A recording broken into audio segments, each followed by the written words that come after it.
여러분들 안녕하세요. 한 주간도 잘 보내셨지요? 이제 본격적인 이제 또 겨울 날씨로 인해서 여러분들도 이제 건강 관리를 또 잘 해야 할 시기가 이제 돌아온 것 같습니다. 이제 실질적으로 보면 이제 오늘 강의가 끝나면 이제 3번 정도의 강의만 진행이 되면 이제 또 아마 이제 기말고사가 또 이제 진행이 될 것 같습니다. 아마 금방금방 또 이렇게 시간이 가는 것 같습니다. 하여튼간에 최종 마무리까지 우리 잘해서 좋은 결과 있기를 또 바라겠습니다. 그러면 지금부터 청소년 육성 제도론 아동학대 범죄의 처벌 등에 관한 특례법을 우리가 함께 논의 한번 해보도록 하겠습니다.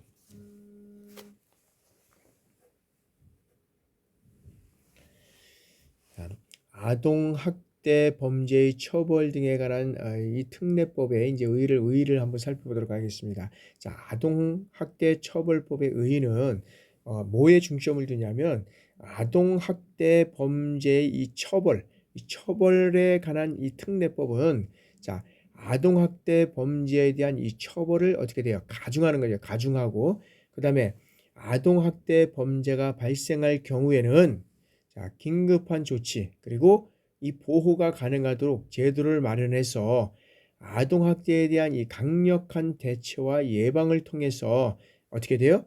아동이 건강한 사회 구성원으로 성장할 수 있도록 하는데 목적이 있다라고 해서 목적이 있다라고 말씀드릴 수 있습니다.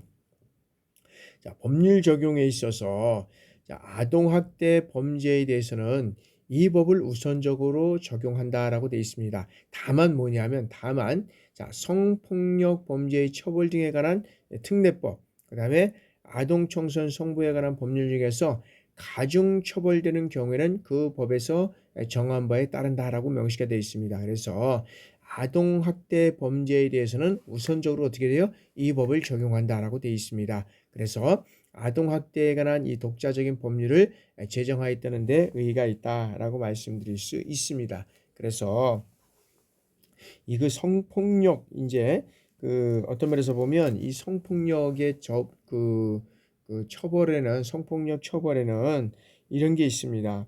자, 19세 이상의 사람이 그러니까 성폭력의 범죄 처벌이라는 것은 19세 이상의 사람이 16세 미만, 이 16세 미만인 아동과 청소년들에게 같은 행위를 한 경우는 어떻게 돼요? 3년 이하의 징역 또는 3천만 원 이하의 벌금에 처한다라고 되어 있고요. 또 그리고 친족 관계의 사람의 어떤 폭행 또는 협박을 하여서 강간한 경우는 어떻게 됩니까? 이거는 7년 이상의 유기징역에 처한다고 되어 있습니다. 그리고 똑같은 이 친족 관계의 사람의 어떤 폭행이나 그리고 협박을 해서 여기는 강간은 7년, 강간은 아까는 7년이라 했어요. 강간한 경우는 7년. 근데 이 강제 추행한 경우에는 5년 이상의 유기징역에 처한다라고 이제 명시가 되어 있습니다. 그래서 그런 어떤 조금씩 이제 다르지만 하여튼간에 아동학대의 처벌은 여기에 대해서는 어떤 면에서 보면 아동의 여러 가지 어떤 학대에 대한 어떤 그런 발생할 수 있는 범죄, 긴급한 조치 이런 것들을 제도를 마련을 해서 여기에 대한 어떤 대처와 예방을 통해서 건전한 사회 구성으로 성장하는 데 목적이 있다라고 해서 그렇게 말씀드릴 수 있고요. 자, 다음에는 이 아동 학대 처벌에 이제 의의가 계속됩니다. 자, 그동안 아동 학대 범죄는 이 친고죄나 반의사 불법죄에 해당되는 경우에는 어떻게 했냐면 이게 비율이 나타난 점을 반영을 해서 친고죄에서 고소가 없거나 취소된 경우나 그다음에 반의사 불법죄의 처벌을 원하지 아니하는 의사 표시가 있거나 처벌을 원하는 의사 표시를 취소한 경우에는 아동학대 그 행위자에 대해서 교육이라든지 상담 이런 것들이 필요한 경우가 있으므로 이에 대한 특례를 규정해서 아동보호 사건으로 처리할 수 있도록 하였다라고 말씀드렸습니다. 근데 여기에서는 이 친고죄와 반의사 불법죄가 어떤 것이냐라고 우리가 봤을 때 친고죄는 자, 범죄의 피해자나 그 밖에 법률에서 정한 사람이 고소하여야 여기는 이 고소해서 일단은 고소를 해야 되잖아요. 고소를 하고 그래야지만 이 공소를 제기할 수 있는 이 범죄 예, 친고죄. 이게 범죄가 이게 이제 그겁니다. 그러니까 뭐냐면 범죄의 피해자나 그 밖에 법률에서 정한 사람이 꼭 반드시 고소를 해야지만 이 고소를 해야지만 공소를 제기할 수 있는 것. 이것이 이제 친고죄고요. 반의사 불법죄는 자, 여기는 뭐 강간죄라든지 뭐 강간죄, 모욕죄, 이제 이런 것들이 있다는 거죠. 그래서 제3자가 고소할 수 없는데 여기는 이제 고소할 수 없는 것을 상자가 그러니까 본인이 해야 된다는 거죠. 그래서 자, 밀양 여중생 집단 성폭행 사건 가해자들이 합의함으로 인해서 이제 불기소 처분된 사항들이 있었습니다. 그래서 이러한 사항들에 대해서는 여기에는 꼭 고소를 하지 않아도 반드시 이제는 여기에서는 또 이런 어떤 그런 그 강간죄나 모욕죄 이런 것들은 이제 처벌할 수 있는 이런 것들이 이제 또 있는데 그래서 이 반의사 불법 체포죄는 뭐냐면 아까 제가 이제 이게 그 친고죄 이게 친고죄가 이제 아까 그겁니다. 친고죄가 공소를 제기할 수 없는 범죄로 이제 강간죄, 모욕죄가 있다고 하고 그거 아까 그 밀양 여중생 얘기를 말씀을 드린 거고 자 반의사 불법죄는 피해자가 처벌을 바라지 아니한다는 의사 표시를 하면 처벌할 수 없는 죄. 예? 그래서 뭐 단순한 어떤 그런 존속 어떤 그런 폭행죄, 뭐 가실상 어떤 그런 피해죄, 뭐 협박죄, 뭐 명예 그 훼손 뭐 이런 것들은 반의사 불법죄가 된다. 그래서 피해자가 처벌을 원치 않으면 의사 표시를 안 하면 처벌할 수 없는 죄를 이제 우리가 반의사 처벌이래야 된다라고 이제 말씀드릴 수 이제 있습니다. 그래서 이제 이러한 것들을 통해서 우리가 이제 아동학대의 처벌에 대해서 이제 한번 알아봤고요. 그러면 아동학대 이제 처벌의 주요 연역이 있습니다. 그래서 아동학대 처벌법은 2013년 1월에 아동학대 범죄 처벌 등에 관한 특례법으로 이제 제정이 됐고요. 그리고 이제는 아동학대 범죄 신고제에 대한 여러 가지 여기에서는 어떤 그런 신변 안전 조치라든지 신고 등의 보호 조치 이런 것들을 신설하고 그다음에 이제 17년도에는 여러 가지 어떤 그 피해 아동 보호 명령에 아동 보호 전문 기관이나 상담소 등의 상담, 치료 위탁 추가, 그다음에 상습적 아동 학대자 처분 등을 이행하지 아니한 자에 대해서는 아동 학대 프로그램의 이수 명령을 불응한 자에 대해서는 이제 벌금형을 상향한다라고 이제 명시가 되어 있습니다. 그래서 이제 그 연역에 대해서는 오늘 아동학대 범죄자는 이제 아마 우리가 범죄에 대한 어떤 여러 가지 어떤 그 법에 관련돼서는 너무나 많아서 이 주연역을 소상히 할 수 없을 것 같습니다. 이제 기본적인 것만 하고 넘어가도록 하겠습니다.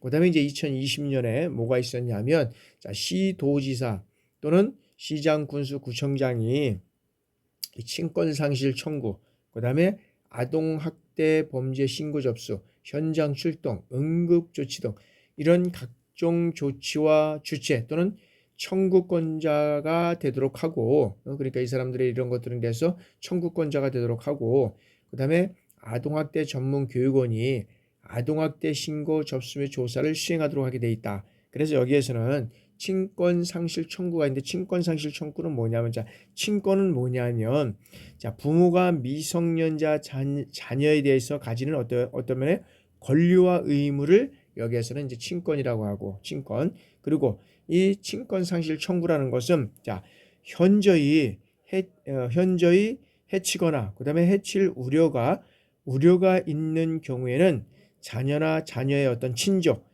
검사 또는 지방자치단체의 장애 청구에 의해서 그 친권의 상실 또는 어떻게 돼요?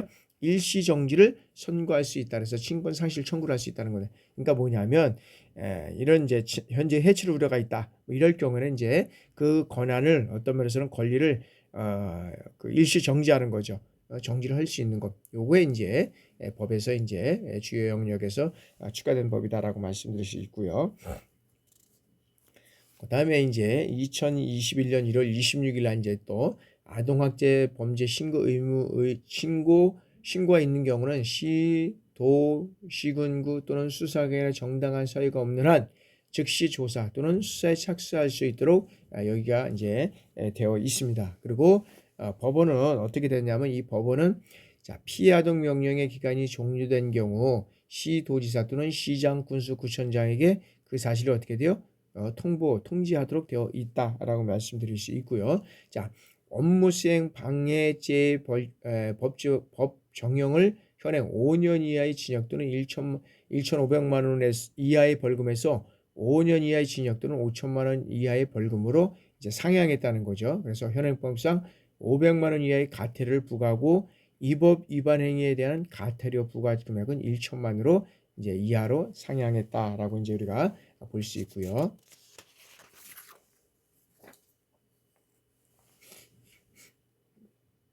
그다음에 이제 주요 연역도 하나 보면은 2021년 3월 11일에 이제 아동학대를 범한 사람이 아동을 살해할 때는 사형, 무기 또는 7년 이상의 징역에 처하도록 되어 있다라고 말씀드릴 수 있고요. 그리고 이제 그 피해 아동에게 변호사가 없는 경우에는 이제 검사의 어떤 국선 변호사 선정을 이제 그 재량 사항의 의무 사항으로 이제 재량이었었는데 이제 의무 사항으로 이제 변경이 됐고, 그다음에 이제 여러 가지 어떤 그런 이 피해 아동에게 신체적, 정신적 장애가 의심되는 경우라든지 빈곤, 그다음에 그 밖의 사유로 보조인을 선임할 수 없는 경우에는 이 법원의 국선 보조인 선정을 현행 재량 사항에서 이제는 의무 사항으로 변경했다라는 것이 이제 제일 중요한 최근에 그런 이제 사항들로 변경이 됐다. 왜 하도 아동 학대에 대한 어떤 그런 것들이 상당히 이제 심해지니까 이러한 것들로 이제 보완된 거라고 할 수가 있겠죠. 자, 아동 학대 범죄의 처벌 등에 관한 특례법에 따라서 이제 용어 정의를 우리가 한번 살펴보도록 하겠습니다. 그럼 아동이란 뭐냐? 아동이라는 것은 우리가 이제 뭐 이렇게 뭐 아동복지법 제3조 이렇게 뭐 계속 알 수가 없잖아요. 그러니까 3조에 따라서 여기에는 이제 2조에 이제 하고 또 정의에 의해서 이제 각 조별로 있는데, 아동이라는 것은 자 18세 미만의 사람, 즉 18세 미만의 아동을 말하는 것이고요.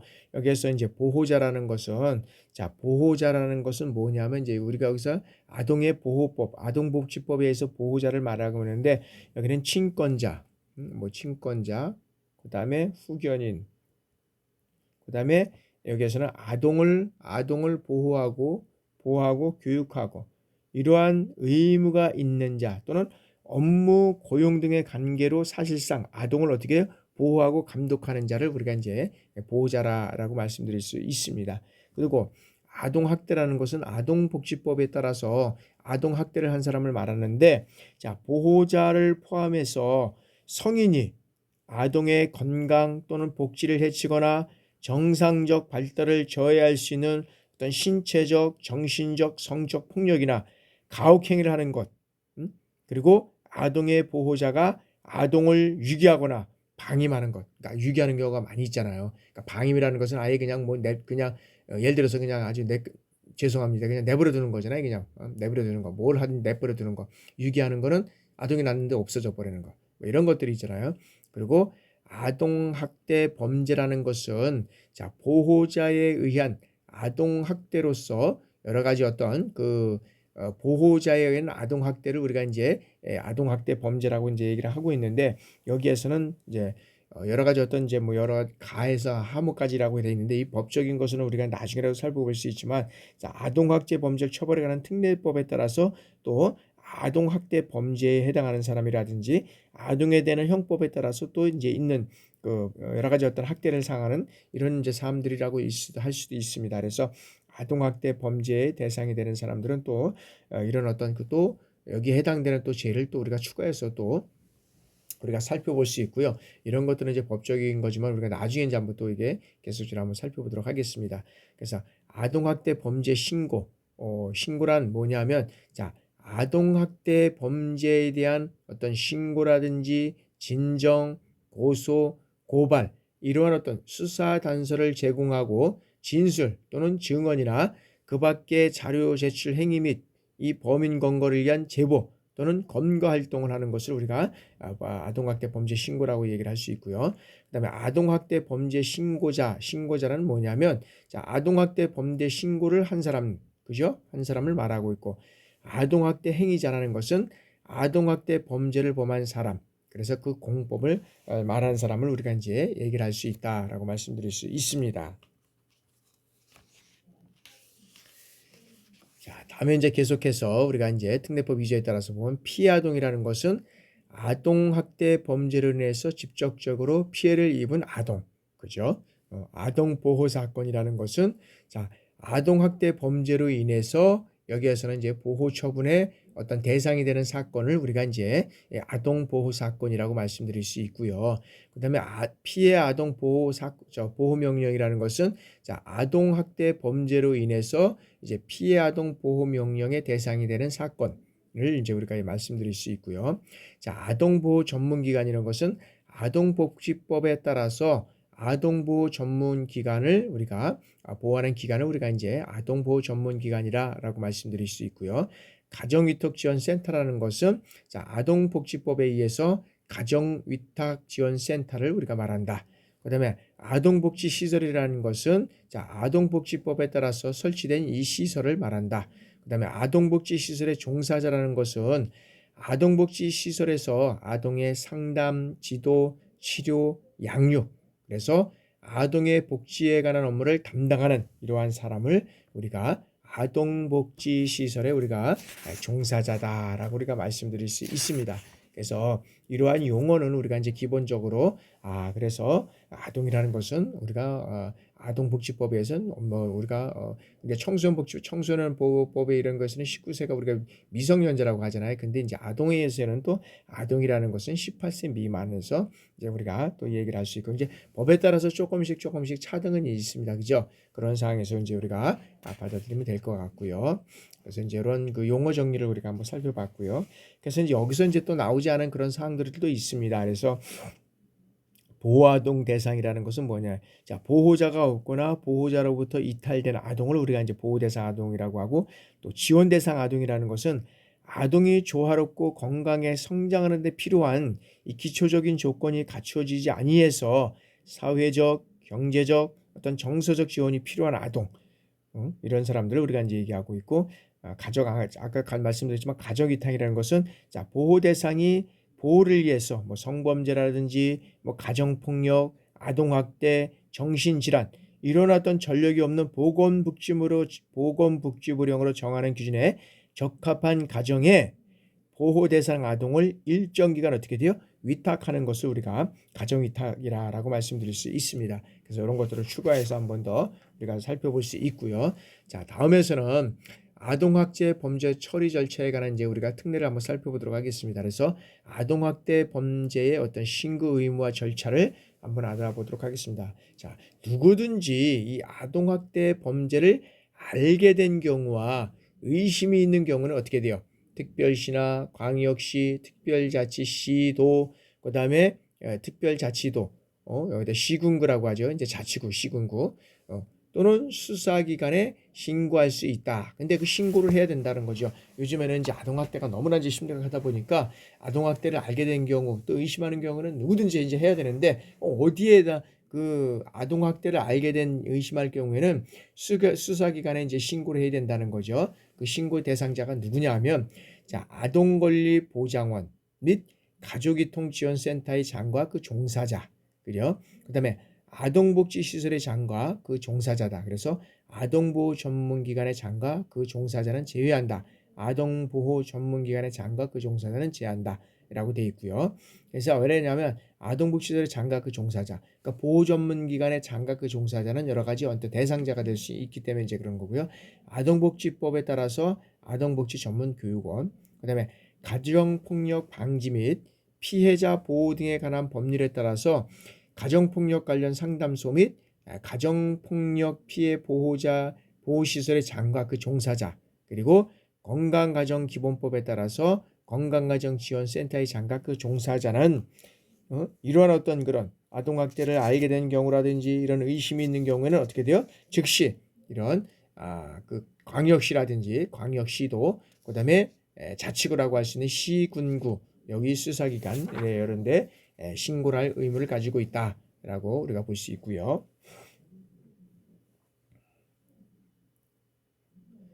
그다음에 계속해서 이제 또 이제 그 누가 신고를 해야 되냐면 자, 다문화 가족 지원법에 의해서 다문화 가족 지원센터의 장과 그 종사자, 그리고 사회보장급여의 이용, 제공, 그리고 수급권자 발굴에 관한 법률에 따라서 사회복지전담교육원 및 사회복지사업법에 따라서 사회복지시설의 장각 그 종사자, 그리고 성매매 방지 및 피해자 보호 등에 관한 법률에 따라서 여기에서는 성매매 피해 상담소의 어떤 장각 그 종사자, 그리고 성폭력 방지 및 피해자 보호의 이 성폭력 및 피해자 보호에 관한 법률에 따라서 성폭력 피해 상담소, 그 다음에 성폭력 피해 보호 시설의 장과 그 종사자 및 성폭력 피해자 통합지원센터의 장각 그 종사자, 이러한 사람들이 이제 신고를 할 수 있고요. 자, 119 구조 구급에 관한 법률에 따라서 119 구급대의 대원,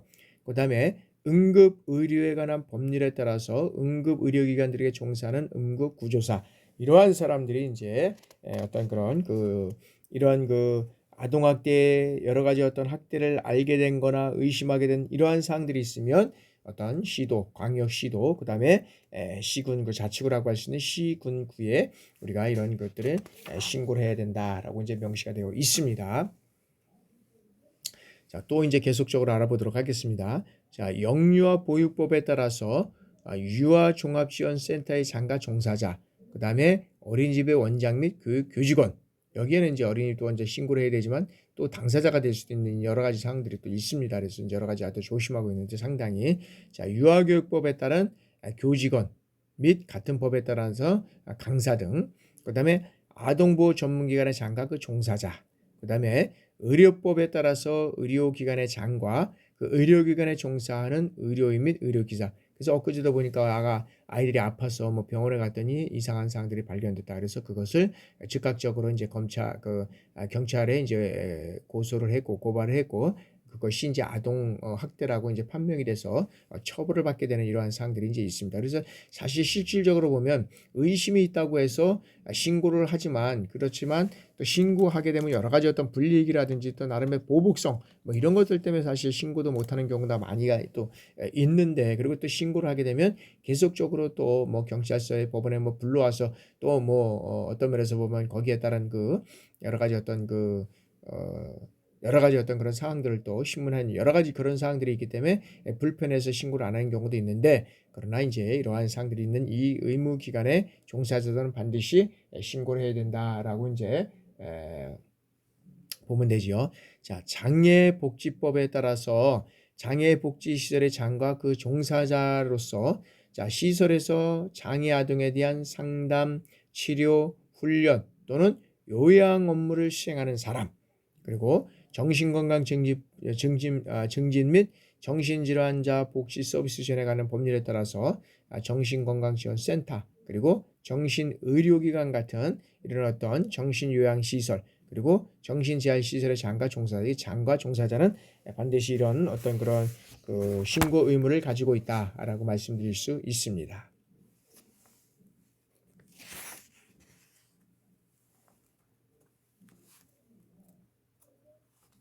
자, 다음에는 또 이제 청소년 기본법에 따라서 청소년 시설과 같은 어떤 청소년 단체의 장과 종사자, 그 다음에 청소년 보호법에 따라서 청소년 보호 재활센터의 장과 종사자, 그 다음에 초중등 교육법에 따라서 학교의 장과 그 종사자, 그 다음에 한부모 가족지원법에 따라서 한부모 가족지원 복지시설의 장과 그 종사자, 학원의 설립 운영 및 과외 교습에 관한 법률에 따라서 학원의 운영자, 강사, 직원, 그리고 이 같은 법에 따라서 교습소의 교습자, 직원, 그 다음에 아이돌봄 지원법에 따라서 아이돌봄이, 그 다음에 아동복지법에 따라서 취약계층 아동에 대한 통합 서비스 지원 수행 인력, 그 다음에 입양특례법에 따라서 입양기관의 장과 그 종사자, 이러한 사람들이 이제 여기는 이제 신고를 할 수 있고, 자, 여기에 따라서 누구든지 신고인의 어떤 인적 사항이나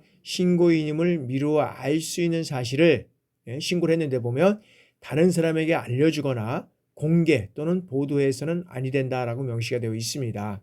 왜 그러냐면, 자, 이런 여러 가지 어떤 법적인 따라서 신고가 있는 경우에, 자, 시도, 그 다음에 어떤 광역시와 그 다음에 자치의 시군구 또는 수사기관은 정당한 사유가 없으면 어떻게 돼요? 즉시 조사 또는 수사에 착수해 할 수 있다는 겁니다. 근데 이런 것들이 알게 되면 또 나중에 여러 가지 어떤 그런 협박과 피해 뭐 여러 가지가 있기 때문에 그러면 안 된다는 거죠. 그리고 누구든지 아동학대 범죄 신고자 등에게 아동학대 범죄 신고 등의 이유로 어떻게 돼요? 어떤 불이익 조치를 취해서는 아니 된다라고 명시가 되어 있습니다. 그래서 아동학대 범죄 신고자에 대해서는 특정 범죄 신고자 등 어떤 법에 따라서 여러 가지 어떤 그런 보호 조치를 하게 되어 있습니다. 그래서 누구든지 신고를 했는데 신고로 인해서 불이익을 받게 되면 누가 신고를 하겠습니다. 그죠? 그래서 여기에서는 특정 범죄 신고 등의 어떤 법률 이 보호에 따라서 이제는 보호 조치할 수 있다라고 이제 명시가 또 되어 있습니다. 그래야지만 또 누구든지 마음 놓고 이런 사항들이 또 신고가 되고 꼭 신고가 돼서 아동 학대를 하지 않는 것이 아니라 또 아동 학대를 하지 않는 것이 제일 중요한 것이고 반드시 아동 학대는 신고가 된다라는 것들을 명심하면 아동 학대가 좀 줄어들겠죠. 없어지는 않겠지만 그래서 이제 궁극적으로는 없어지는 것이 이제 중요하겠죠, 그죠? 그러나 이제 그런 단계를 거쳐가서 하는 것이 좀 중요하다라고 말씀드릴 수 있습니다. 아동학대 범죄 신고를 접수한 사법경찰관리나 아동학대 전문 어떤 전담 공무원은 어떻게 돼요? 지체 없이 아동학대 범죄의 현장에 여기에서는 출동하여야 된다라고 말씀드리십니다. 그러니까 신고를 접수하게 되면 어떻게 돼요?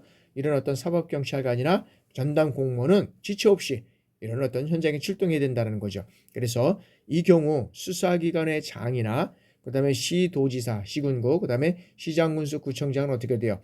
동행하여 줄 것을 요청할 수 있다는 거죠. 그리고 그 요청을 받은 수사기관의 장이나 시도지사 또는 시군구, 구청장은 정당한 사유가 없으면 어떻게 돼요? 사법경찰관리나 아동학대 전담 공무원이 아동학대 범죄 현장에 어떻게 돼요? 동행하도록 조치해야 된다라고 또 법에 명시되어 있습니다. 그래서 아동학대 범죄 신고를 접수한 이 사법경찰관이나 아동학대 전담 공무원은 아동학대 범죄가 행해지고 있는 것으로 신고된 현장 그리고 피해 아동을 보호하기 위해서 필요한 장소에 출입해서 아동이나 아동학대 행위자 등의 이 관계인에 대해 조사를 하거나 질문을 할 수 있다라고 명시가 되어 있습니다. 그런데 다만 이제 어떤 경우이냐면 아동학대 전담 공무원은 피해 아동이나 사례관리 계획에 따라서 사례관리 범위에서만 아동학대 행위자 등 어떤 이 관계인에 대해서 조사나 또는 질문을 할 수 있다라고 명시가 되어 있습니다. 그리고 시도지사나 또는 시장군수, 구청장은 현장 출동 시에 아동보호 및 사례관리를 위해서 필요한 경우에는 아동보호 전문기관의 어떤 장에게 아동보호 전문기관의 직원이 동행할 것을 요청할 수 있다라고 명시가 되어 있고요. 이 경우에 아동보호 전문기관의 직원은 어떻게 돼요? 피해 아동의 보호라든지 사례 관리를 위한 어떤 범위에서 아동학대 전담 공무원의 조사에 참여할 수 있다라고 명시가 되어 있습니다.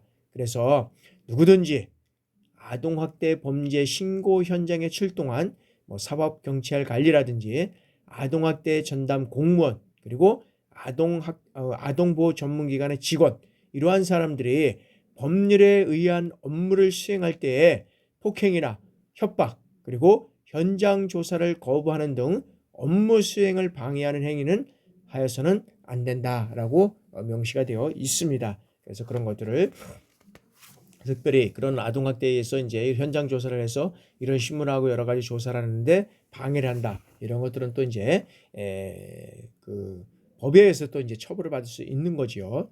자, 다음에 이제는 피해 아동에 대한 응급 조치입니다. 자, 아동학대 범죄 현장에 출동하거나 그다음에 아동학대 범죄 현장을 발견한 경우에는 여기에서는 학대 현장 이외의 장소에서 학대 피해가 확인되고 그다음에 재학대의 위험이 어떤 급박하고 현저한 경우 어떻게 돼요? 사법관리 또는 사법경찰관이라든지 아동학대 전담 공무원은 어떻게 돼요?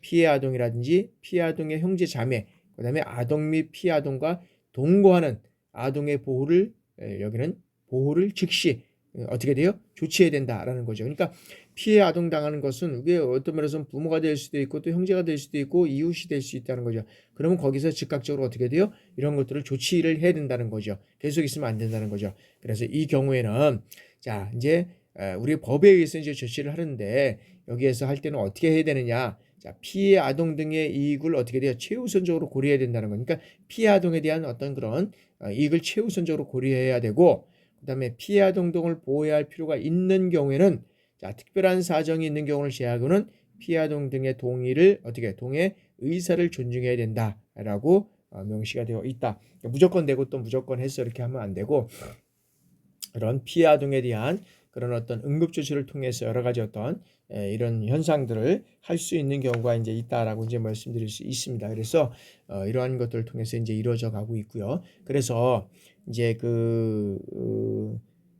이제 여러 가지 어떤 그런 특별한 사정이 있는 경우를 이제 제하고는 이제 아동의 동의를 이제 의뢰하는데 그는 어떤 경우가 있냐면 아동학대 범죄 행위를 제지하거나 그다음에 아동학대 행위자의 피해 아동으로부터 격리를 한다든지 그다음에 피해 아동을 아동학대 관련 보호시설로 인도한다든지 그다음에 긴급 치료가 필요한 피해 아동을 의료기관으로 인도하는 경우에는 이러한 것들은 피해 아동 등의 의정을 존중해야 된다라고 말씀드릴 수 있습니다. 그래서 이 사법경찰관이나 아동학대 전문 공무원은 여기 이제 그 공무원이 응급조치를 할 경우에는 즉시 응급조치 결과 보고서를 작성을 해서 사법경찰관리가 응급조치를 한 경우에는 관할 경찰서의 어떤 그런 장이 시도지사 또는 시군구 구청장에게 아동학대 전문 공무원이 응급조치를 한 경우에는 소속 시도지사 또는 시군구 구청장이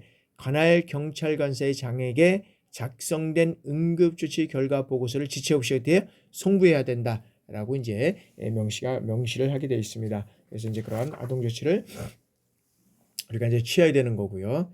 자, 다음에는 이제 아동 학대 행위자에 대한 어떤 이제 긴급 임시 조치입니다. 그래서 자, 사법 경찰관은 응급 조치에도 불구하고 자, 아동 학대 범죄가 재발될 우려가 있고 그다음에 긴급을 요하해서 법원의 응급조치 임시조치 결정을 받을 수 없을 때에는 이 직권이나 그다음에 피해 아동 등 그 법정 대리인이라든지 변호사 그다음에 뭐 여기에서는 시도지사, 시장군수, 구청장 또는 아동보호 전문기관의 장의 어떤 신청에 따라서 여기에서는 이 조치를 취할 수 있게 되어 있습니다. 그러니까 어떤 조치를 취해야 되느냐라는 것이죠. 아동학대 행위에 대한 어떤 그런 긴급 조치는 어떤 행위를 해야 되냐면 여기에서는 자 사법경찰관은 긴급 임시 조치를 한 경우에는 어떻게 되냐면 자 즉시 긴급 임시 조치 결정서를 작성을 해서 그 내용을 어떻게 돼요? 시도지사 그리고 시장 군수구청장에게 지체 없이 통지하게 되어 있습니다. 그리고 긴급 임시 조치 결정서에는 어떻게 돼요? 범죄 사실의 어떤 요지 그리고 긴급 임시 조치가 필요한 사유 그다음에 긴급 임시 조치의 내용 이런 것들을 기재를 해서 이제 제출을 해야 된다는 거죠. 그래서 이제 반드시 이러한 조치를 해야 되고 조치를 한 사법경찰관은 이러한 것들을 작성해서 광역시 시도 그다음에 어떤 자치구 시장군수 구청장에게 지체 없이 이런 것들을 이제 통지해야 된다라고 명시가 되어 있습니다.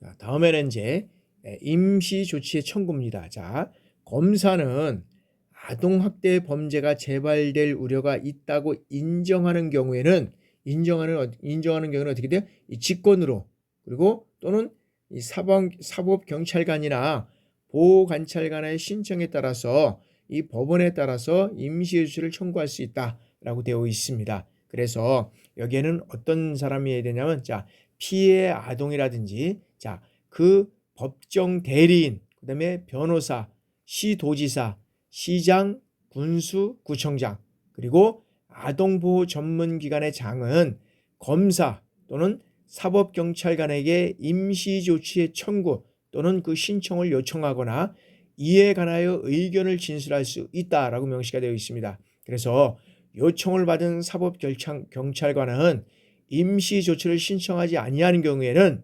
검사라든지 임시조치를 요청한 자에게 그 사유를 통지해야 된다라고 명시를 하게 되어 있습니다. 그래서 사법경찰관이 응급조치라든지 또는 긴급 임시조치를 하였거나 시도지사 또는 시장 군수구청장으로부터 응급조치가 행해졌다면 어떻게 돼요? 통지를 받을 때에는 지체 없이 어떻게 돼요? 검사에게 임시조치 청구를 신청하여 하고, 신청을 받은 검사는 어떻게 돼요?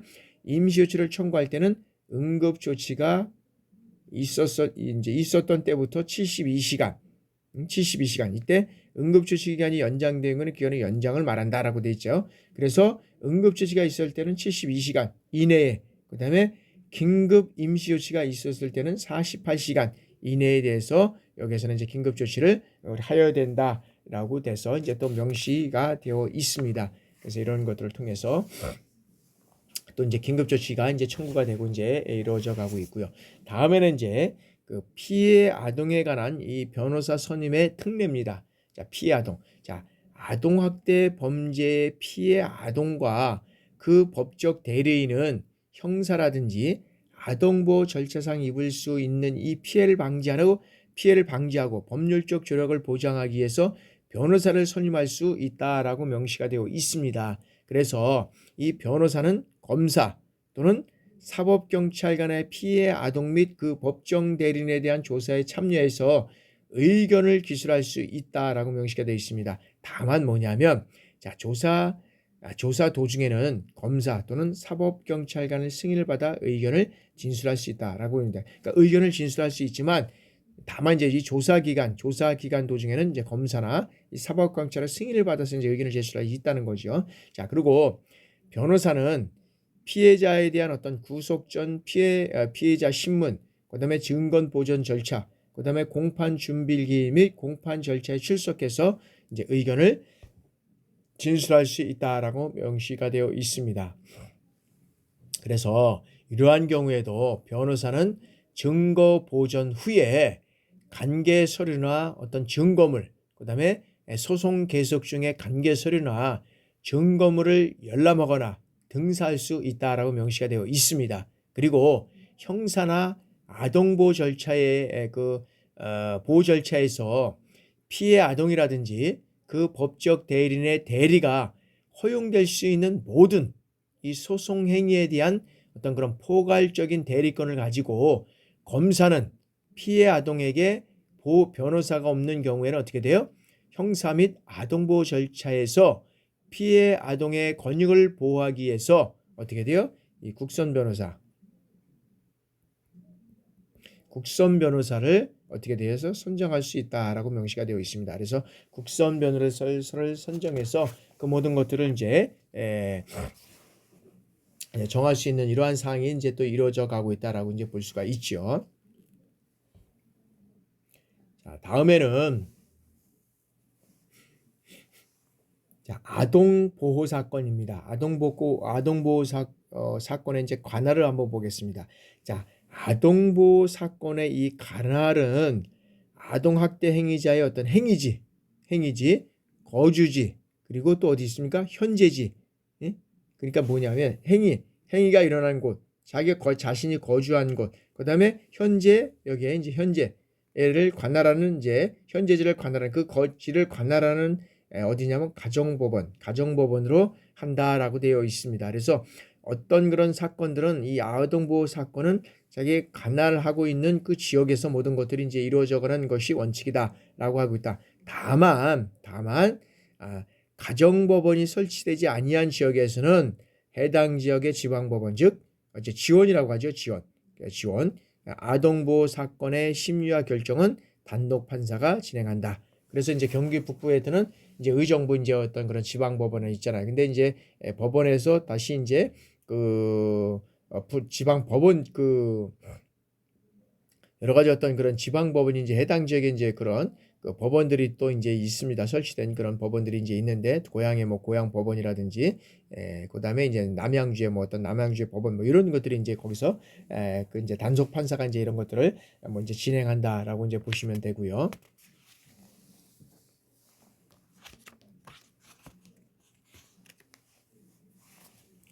자, 아동학대 행위자에 대한 이제 임시조치입니다. 그래서 판사는 아동학대 범죄의 원활한 조사나 심리, 그다음에 피해 아동 등의 보호를 위해서 필요하다고 인정하는 경우에는 결정으로 인해서 아동학대 행위자에게 여러 가지 어떤 조치를 할 수 있다. 그런데 그 조치는 어떤 조치를 할 수 있느냐라고 하시느냐. 조치의 대상자는 누구냐?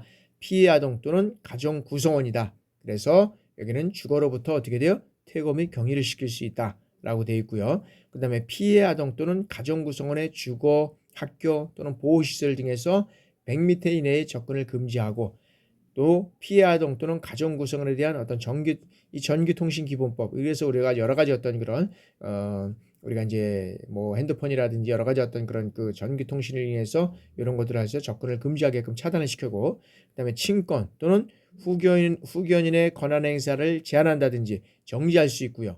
그다음에 아동보호 전문기관 등에 의해서 상담 및 교육에 대한 위탁을 실시할 수 있습니다. 29인가. 그 다음에 자, 의료기관이나 그 밖의 요양시설에 위탁을 할 수 있고, 경찰관서의 위치장 또는 구치소에 여기에서는 유치를 할 수 있다라고 명시가 되어 있습니다. 그래서 이 아동학대 행위자에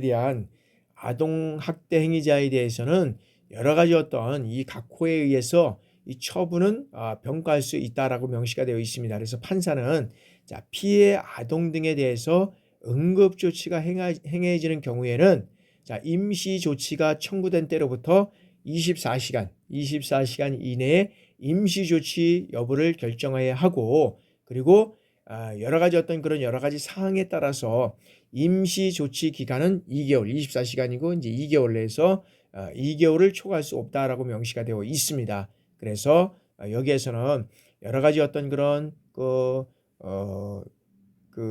요양보호 시설이라든지 요양보호 위탁 그런 시설에 따라서 위탁을 하는 경우에도 의료기관의 어떤 장에게 아동학대 행위를 위해서 보호하는 데는 이 필요한 사항을 부과할 수 있다라고 명시가 되어 있고요. 기관이 운영하는 의료기관 등의 아동학대 행위자를 위탁하려는 경우에는 어떻게 돼요? 거기에서 그 의료기관 등의 어떤 장에게 미리 보고하고 고지하고 동의를 받아야 된다라고 이제 명시가 되어 있습니다. 그래서 그러한 조치를 취해서 여기서 이제 이러한 필요하다고 하면 임시조치를 취할 수 있는 이러한 그 제도를 통해서 우리가 이루어져 가면 된다라고 말씀드릴 수 있고요.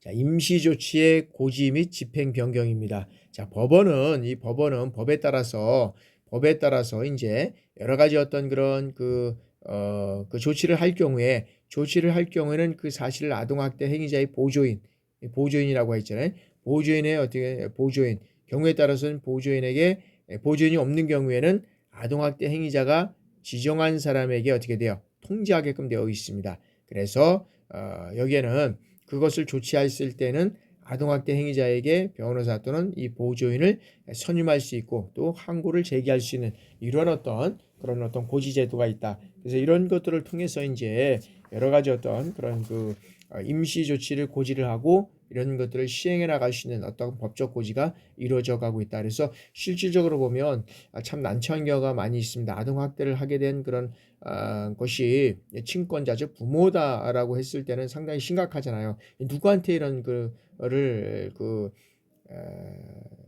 조치를 할 수 있을까요? 그리고 자기를 보호하고 관리하고 할 수 있는 사람들은 이제 부모인데, 근데 너무 학대가 심하다 보면 이제 이러한 사항들을 어떤 그 한계가 넘어가는 거죠. 그러다 보니까 해줄 수 없는 이러한 사항들이 또 많이 있을 수 있다라고 또 우리가 볼 수 있는데, 그래서 이런 아동학대 행위자에게는 변호사나 보조인을 선임할 수 있고, 또 항소를 제기할 수 있는 그런 것들을 어떤 조치할 수 있는 이런 어떤 것들이 있다라고 명시가 되어 있고요. 자, 그래서 임시 조치의 고지 집행 변경입니다. 고지 집행 변경. 자, 임시 조치의 집행에 있어서 판사는 법에 따라서 규정된 임시 조치의 결정을 한 경우에는 가정보호 사건 조사관, 법원 공무원, 그다음에 사법경찰관리 또는 구치소 소속 교정 이런 공무원으로 하여금 이제 집행을 하게 되는 거죠. 집행을 할 수 있게 만들어 놨고요. 그리고 자, 아동학대 행위자 그리고 그 법적 대리인이나 보조인은 이런 어떤 법에 따라서 임시조치 결정의 취소 또는 그 종류의 변경을 관할법원에 신청할 수 있고, 이 판사는 정당한 이유가 있다고 인정하는 경우에는 직권으로 인해서 여러 가지 그런 임시조치를 취소하거나 그 종류를 변경할 수 있다라고 명시가 되어 있습니다. 그래서 이런 것들을 통해서 이제 이제 이루어져가는 이러한 사항들을 이제 우리가 볼 수 있다는 거죠. 그래서 이러한 사항들이 실질적으로 보면 아동보호 사건에 있어서는 상당히 이제 그런 어떤 그 강력한 이런 조치를 취하지 않으면 좀 왜냐하면 어린 아이들을 보호하기 위한 측면에서 우리가 이제 이런 것들을 이제 살펴봐야 된다라고 우리가 볼 수 있고요. 자, 그래서 임시 후견인은 판사는 이런 이제 법을 따라서 친권 또는 후견인의 권한 행사 제한 또는 정지를 할 수 있는데, 자, 임시 조치로 인해서 피해 아동에게 이 친권을 행사하거나 후견인의 임무를 수행할 사람이 없는 경우는 어떻게 돼요? 그 임시 조치의 기간 동안 어떻게 돼요? 특별시장, 광역시장, 특별자치시장, 그다음에 도지사, 특별자치도지사, 시장군수, 구청장, 아동보호 전문기관의 장 및 가정위탁지원센터의 장으로 하여금 임시로 어떻게 돼요? 후견인의 임무를 수행하거나 그 임무를 수행할 사람을 선임하여야 하며, 그 다음에 판사는 피해 아동 등의 이익을 최우선으로 고려해서 그 의견을 존중하여야 된다라고 명시가 되어 있습니다. 그래서 피해 아동 등 변호사나 그 다음에 시장, 도지사 또는 시장, 군수, 구청장, 아동권리보장원의 장, 그 다음에 아동보호 전문기관의 장, 가정위탁지원센터의 장 등은 피해 아동 등을 보호하고 있는 사람은 그 선임에 관하여 의견을 제시할 수 있다라고 명시가 되어 있습니다. 그래서 제가 아까도 말씀드렸지만 이 정말 친권에 의한 어떤 그런 후견인이 제한될 경우에는 상당히 이제 어려운 경우가 있다는 거죠. 그래서 그 임시 조치로 인해서 친권 그 후견인을 임명할 사람을 이제 우리가 이제 그 조치할 수 있는데, 이 광역 이제 시와 시군구 자치구에서 이제 이런 것들을 이제 통해서 이제 선임할 수 있다라고 명시가 되어 있고요. 이제 그런 걸 통해서 또 뭐냐면 그 선임에 관하여서 이제 의견을 제시할 수 있다라고 이제 명시가 되어 있습니다. 그래서 법원이 이런 어떤 이제 법에 따라서 조치를 한 경우에는 그 사실을 어떻게 돼요? 피해 아동이나 변호사, 여러 가지 어떤 시장, 군수, 구청장 이런 것들에 대해서 이제 여러 가지 어떤 가정위탁지원센터장, 피해 아동을 보호하고 있는 사람에게 이제 고지해야 하고, 그다음에 임시로 후견인의 임무를 수행하는 사람은 어떻게 돼요? 피해 아동 등 어떤 소유한 재산의 보존이라든지 피해 아동 등의 보호를 위한 어떤 범위에서만 후견인의 임무를 수행할 수 있다라고 우리가 볼 수 있습니다. 그런 것들을 명시 안 해놓으면 여러 가지 어떤 계속적으로 이제 법적인 이런 문들이 이제 나오게 됩니다. 그래서 그러한 사항들을 잘 우리가 이제 관리하지 않으면 안 된다라고 말씀드릴 수 이제 있습니다.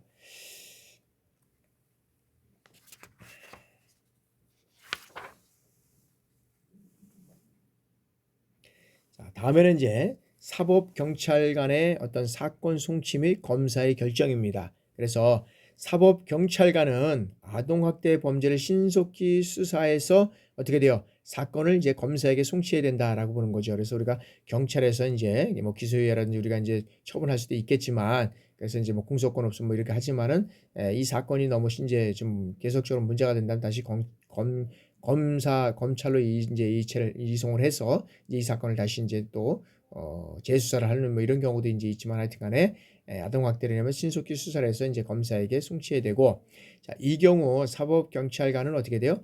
해당 사건을 아동보호 사건으로 처리하는 것이 적절한지에 관한 의견을 제시할 수 있다라고 우리가 볼 수 있다는 거죠. 그래서 검사는 아동학대 범죄에 대해서 아동보호 사건 송치, 그다음에 공소제기, 또 기소유예 이러한 처분을 결정하기 위해서 필요하다고 인정하면 아동학대 행위자의 어떤 주거지라든지 검찰청 소재지를 관할하는 어떤 보호관찰소의 장에게 아동학대 행위자의 어떤 경력이라든지 생활환경, 양육 능력 이러한 것들을 통해서 필요한 사항의 조치를 이제 취할 수 있다라고 이제 명시가 되어 있습니다. 그래서 이 검사의 요구를 받은 이 보호관찰소의 장은 지체 없이 어떻게 돼요? 이를 조사해서 서면으로 해당 검사에게 통보하고 그다음에 조사를 위해서 필요한 경우에는 소속 보호관찰관에게 아동학대 행위자 또는 관계인에게 출석해서 진술을 요구하는 이런 어떤 방법을 인해서 필요한 사항을 조사하게 할 수 있다라고 또 명시가 되어 있습니다.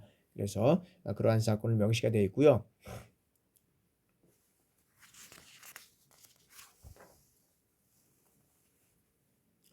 그 다음에 이제 아동보호 사건의 처리입니다. 자, 검사는 아동학대 범죄로부터 이제 이 보호 처분을 하는 경우에 적절하다고 한 경우에는 이제 이런 것들을 해야 되는데 어떤 경우에 하느냐? 어떤 경우에? 여기에서는 어떤 경우에는 자, 피해자의 공소가 있어야 이 피해자의 고소가 있어야 공소를 제기할 수 있는 아동학대 범죄죄에서 고소가 없거나 취소된 경우도 여기는 이제 여러 가지 어떤 그런 그 보호 처분하는 것이 적절하다고 이제 명시가 되어 있고요. 자, 피해자의 명시적인 의사에 반해서 공소를 제기할 수 없는 아동학대 범죄에서 피해자가 처벌을 희망하지 아니한다는 이 명시적 의사표시를 하였거나 처벌을 희망하는 의사표시를 처리한 경우 이거에 대해서는 이제 보호 처분하는 것이 적절하다라고 이제 명시가 되어 있습니다. 그래서 이 보호 처분에 대해서도 여러 가지 어떤 그런 검사는 이 법에 따라서 아동보호 사건으로 처리하는 경우에는 그 사건을 어떻게 돼요? 이 관할 법원의 어떤 그런 송치를 해야 하고 그다음에 법원은 어떻게 돼요? 아동학대 행위자에 대한 어떤 피고 사건을 심리한 이 결과에 따라서 이제 보호 처분하는 것이 적절하다고 인정하는 경우에는 그 결정으로 사건을 어떻게 돼요? 관할 법원에 송치할 수 있다라고 명시가 되어 있습니다. 그래서 여기에서는 이제 법원에 송치할 경우 송치 결정이 있을 경우에는 아동학대 행위자를 구금하고 있는 이 시설의 장은 어떻게 돼요?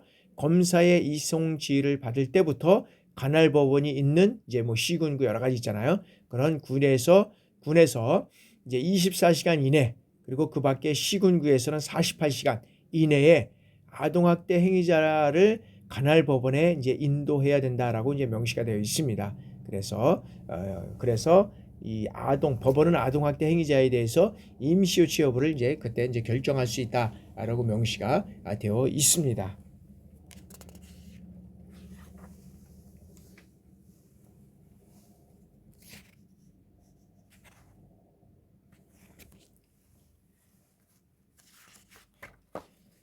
자, 보호처분이 판사는 심리 결과 이제 보호처분이 필요하다고 하는 경우에는 이제 그 보호처분을 할 수 있다라고 명시가 되어 있는데 아동학대 행위자의 피해자 아동 또는 가족 구성원에게 접근하는 행위에 대한 제한이 필요해야 되고 그다음에 피해 아동 또는 가족 구성원에게 이제 뭐 전기통신기본법에 따라서 전기통신을 접근하는 경우 그다음에 아동에 대한 친권 또는 후견인 이 권한 행사의 제한 또는 정지하는 경우 보호관찰 등에 관한 법률에 따라서 사회봉사나 수강명령을 명령할 수 있고 그 다음에 보호관찰에 따라서 법률에 관한 보호관찰을 명시할 수 있고요. 그 다음에 법무부 장관 소속으로 설치한 이 가무위탁시설 또는 법무장관이 정하는 보호시설에 가무위탁을 할 수 있고요.